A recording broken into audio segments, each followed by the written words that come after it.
Hi friends, ఈరోజు మనం application of ట్రిగ్నోమెట్రీలో ఉన్నటువంటి సమస్య నేర్చుకుందాం. అంతకంటే ముందుగా రైట్ యాంగిల్ ట్రయాంగిల్లో ఉన్నటువంటి యాంగిల్స్కి సైడ్స్కి ఉన్న రిలేషన్ తెలుసుకుందాం. దానికోసం మనం ఒక సమబాహు త్రిభుజం తీసుకుందాం. ఇదిగో ఫ్రెండ్స్, ఇది ఒక ఈక్వలేటర్ ట్రయాంగిల్. దీని ఆల్ సైడ్స్ ఈక్వల్గా ఉన్నాయి. సో నేను ఆల్ సైడ్స్ని 2a అనుకున్నాను. సో ఇది కూడా 2a ఉంటుంది. ఇప్పుడు నేను దీనికి ఏ నుంచి బీసీ పైకి ఒక పర్పెండిక్యులర్ లైన్ డ్రా చేస్తాను. ఈ line perpendicular and bisector. So ఇది ఏ అవుతుంది, ఇది కూడా ఏ అవుతుంది. ఇక్కడ యాంగిల్ వచ్చేసి 90 degrees, ఇక్కడ యాంగిల్ వచ్చేసి 90 degrees.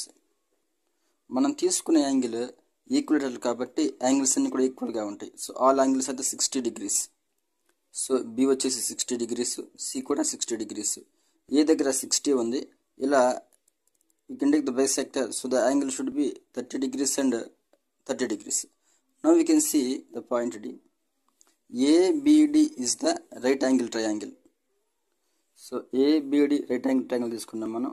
ఇక్కడ 60 degrees, ఇక్కడ 30 degrees, ఇక్కడ 90 degrees. So I can find out the AD value. AD height అవుతుంది కాబట్టి ఇది base, BD is the base. So it is a hypotenuse square equal to side square plus side square. So 2a square equal to a square plus ad square. 2a square అంటే 4a square equal to a square plus ad square. a square దగ్గర తీసుకొచ్చాం అనుకోండి, 4a square minus a square equal to ad square. So 3a square equal to ad square.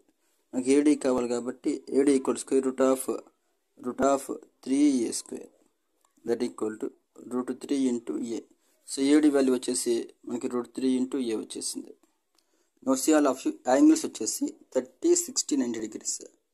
30 degrees, 60 and 90 ఉన్నాయి. అలాగే వీటికి ఆపోజిట్గా ఉన్నటువంటి sides వచ్చేసి 30కి ఆపోజిట్ ఏ, 60కి ఆపోజిట్ √3 into a, 90కి ఆపోజిట్ 2a ఉంది. అన్నింటిలో ఏ క్యాన్సిల్ చేస్తే 1:3:2.